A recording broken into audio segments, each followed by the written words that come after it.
എന്റെ വിശ്വാസം നിമിത്തമോ? അതാണോ അങ്ങ് ആവശ്യപ്പെട്ടത്? എങ്കിൽ ഇതാ എന്റെ ജീവൻ എടുത്തുകൊള്ളുക. വൃദ്ധനായ എന്റെ ജീവൻ എടുത്തുകൊള്ളുക. അവൾ സുഖം പ്രാപിച്ച് ഞാനൊന്ന് കണ്ടുകൊള്ളട്ടെ. ഞാനാണ് ജീവൻ. ഞാൻ ജീവനാണ് കൊടുക്കുന്നത്, മരണമല്ല. ഒരിക്കൽ നിന്റെ മുലപ്പാൽ കൊണ്ട് നീ അവൾക്ക് ജീവൻ നൽകി.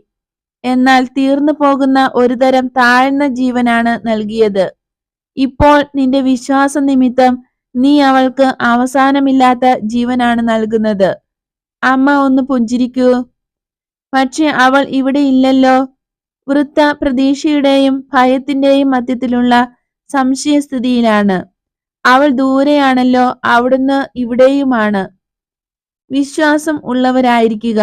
ശ്രദ്ധിക്കൂ, ഞാനിപ്പോൾ കുറച്ചു ദിവസത്തേക്ക് നസ്രത്തിലേക്ക് പോകുകയാണ്. അവിടെയും രോഗികളായ ചില സ്നേഹിതന്മാർ